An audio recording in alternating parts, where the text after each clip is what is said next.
అంటే నువ్వు కేసీఆర్ గారిని మోసం చేసినావు, హుజరాబాద్ ప్రజల్ని మోసం చేసినావు.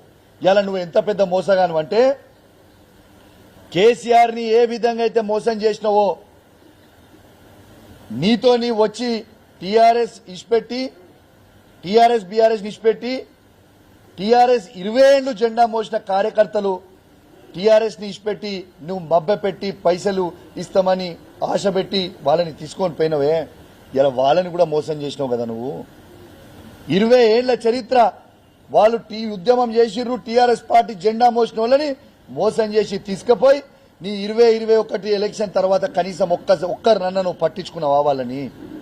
ఒక్కరినన్నా పట్టించుకున్నావా వాళ్ళని? కేసీఆర్ ని మోసం చేస్తావు, హుజరాబాద్ ప్రజల్ని మోసం చేస్తావు, నిన్ను నమ్ముకున్న కార్యకర్తలను మోసం చేస్తావు. ఏంటిదో హుజరాబాద్ లో ఇది చేసినావు. అరే హుజరాబాద్ ఇలా నీకు రాజకీయ భిక్ష పెట్టింది హుజరాబాద్ ప్రజలు. పాత కమలాపూర్ నియోజకవర్గం, హుజరాబాద్ నియోజకవర్గం పెట్టింది రాజకీయ భిక్ష.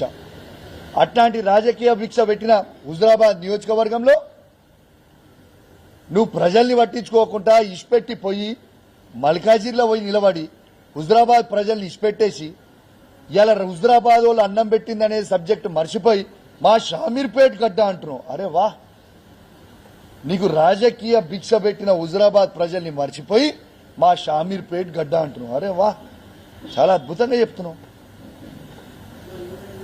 అంటే అన్నం పెట్టిన కేసీఆర్ ని మోసం చేస్తావు, అన్నం పెట్టిన హుజరాబాద్ ప్రజల్ని మోసం చేస్తావు, నిన్ను నమ్ముకొని వచ్చిన కార్యకర్తల్ని మోసం చేస్తావు.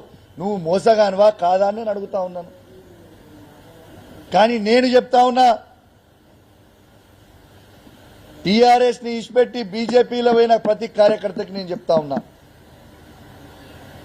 కేసీఆర్ గారి నాయకత్వంలో మీకు కౌశిక్ రెడ్డిగా నేను అండగా ఉంటా. మీరు టీఆర్ఎస్ పార్టీలో ఉన్నారు, మీరు కూడా కేసీఆర్ శిష్యులని నాకు తెలుసు. మీరందరూ కూడా వాపసు రావచ్చు, నేను స్వాగతిస్తా. I'm there. ఏ టీఆర్ఎస్ నుంచి పోయి బీజేపీలో చేరిన కార్యకర్తలు, అలా వాళ్ళు రాజేందర్ నమ్ముకొని పోయిన కార్యకర్తలు వాళ్ళు మోసపోయారే, మీరు అధైర్యపడకండి, మీరు రావచ్చు వాపస్. Always gates are open. TRS party KCR నాయకత్వంలో మళ్ళా మిమ్మల్ని కాపాడుకునే బాధ్యత ఈడ ఉన్న శాసనసభ్యునిగా, బాధ్యత కలగ బీఆర్ఎస్ పార్టీ నాయకునిగా మీ అందరు కూడా హామీ ఇస్తున్నా. ఎవరు అధైర్యపడాల్సిన అవసరం లేదు. ఇంకోటి పెద్ద డైలాగ్ కొడుతుండు, నా చరిత్ర తెలుసా అంటుండు. అరే నీ చరిత్ర ఎవరికి తెలియదా? ఇదో పెద్ద జోక. ఏం చరిత్ర నీ చరిత్ర? నీ చరిత్ర ఒక మోసపు చరిత్ర. నువ్వు ఒక మోసగానివి. ఆ చరిత్ర చెప్తా ఇను, మంచిగా చెప్తా. నీ చరిత్ర తెలుసా అను, నీ చరిత్ర ఏందో నేను చెప్తా మంచిగా ఇను. ఈయన ఏం చేస్తుండే? గుడ్లు అమ్ముకుంటుండే. ఇలా గుడ్లు అమ్ముకునేటోడు ఏ స్థాయికి ఎదిగిందంటే బంగారు గుడ్లు అమ్ముకునే స్థాయికి ఎదిగిపోయాడు. మరి ఇదేదో నువ్వు బంగారు గుడ్డు అమ్ముకునే స్థాయికి వెళ్ళింది మాకు కూడా ఆ లాజిక్ చెప్తే, ఆ లాజిక్ మన గుడ్ల ఫామ్లు ఉన్న వాళ్ళందరికీ చెప్తాం. ఆ లాజిక్ గుంట భూమి. నీ చరిత్ర ఏంది? నార్మల్ గుడ్ల నుంచి బంగారు గుడ్లు అమ్ముకునే స్థాయికి పోయినావు. నీకొక గుంట భూమి లేకుండే పేదోళ్ళ రక్తం దాగి ఇలా రంగారెడ్డి జిల్లా చుట్టుపక్కల ఇలా 800 ఎకరాలు కొన్నావు. అది నువ్వు చేసిన చరిత్ర. గట్టిగా వర్షం పడితే నీ ఇంట్లోకి నీళ్లు వస్తుండే, కానీ ఇలా 5 ఎకరాల దొరగట్టినట్టు గడిగట్టినవు. ఇవి వాస్తవాలు కాదా? నేను చెప్పింది వాస్తవం కాదా? కేసీఆర్ గారు అన్నం పెడితే కేసీఆర్ గారిని మోసం చేసినావు. హుజరాబాద్ ప్రజలు ఓట్లేసి నీకు రాజకీయ భిక్ష పెడితే హుజరాబాద్ ప్రజల్ని మోసం చేసినావు.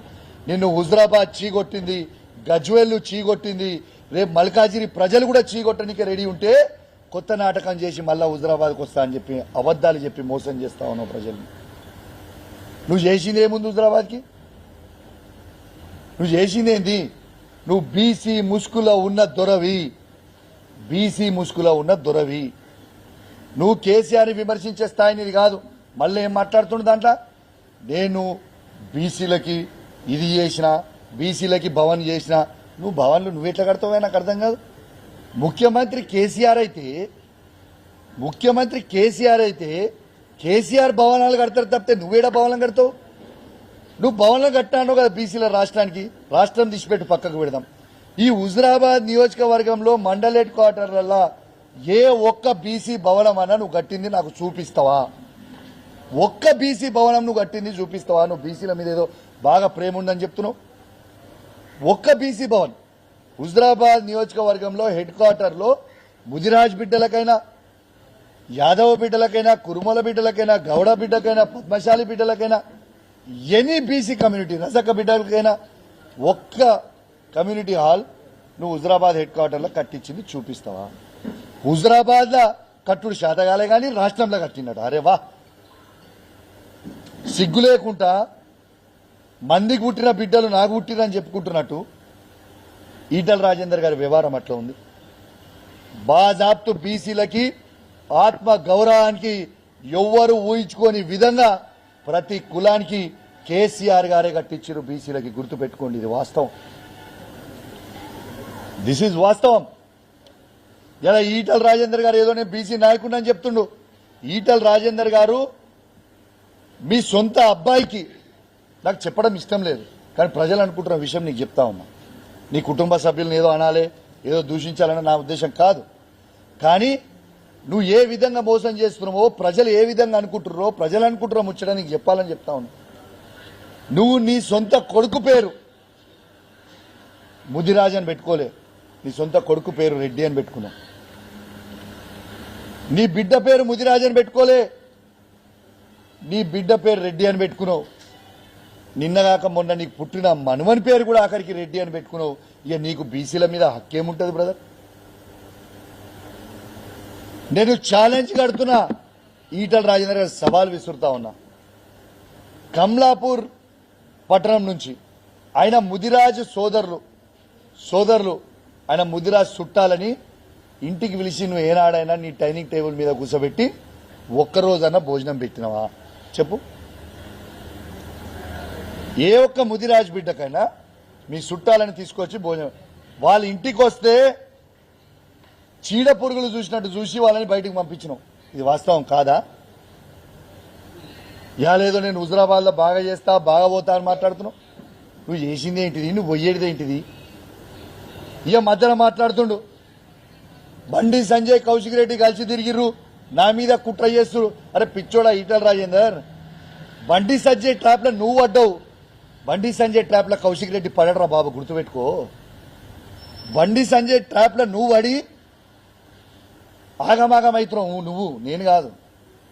అభివృద్ధి కార్యక్రమానికి నా నియోజకవర్గంలో ఎవరు వచ్చినా, బండి సంజయ్ వచ్చినా, రేవంత్ రెడ్డి వచ్చినా, శ్రీధర్ బాబు గారు వచ్చినా, పొన్నం ప్రభాకర్ గారు వచ్చినా, ఎవరు వచ్చినా నా నియోజకవర్గానికి ఖచ్చితంగా బాధ్యత కలిగా శాసనసభ్యునిగా బరాబర్ పోతా నేను అభివృద్ధికి. నేను ప్రజలు ఎన్నుకుర్రీడా. నువ్వు ఏంటిదో మాట్లాడి నీ కడుపులో విషయం పెట్టుకొని నువ్వు మాట్లాడుతూ ఊకోం.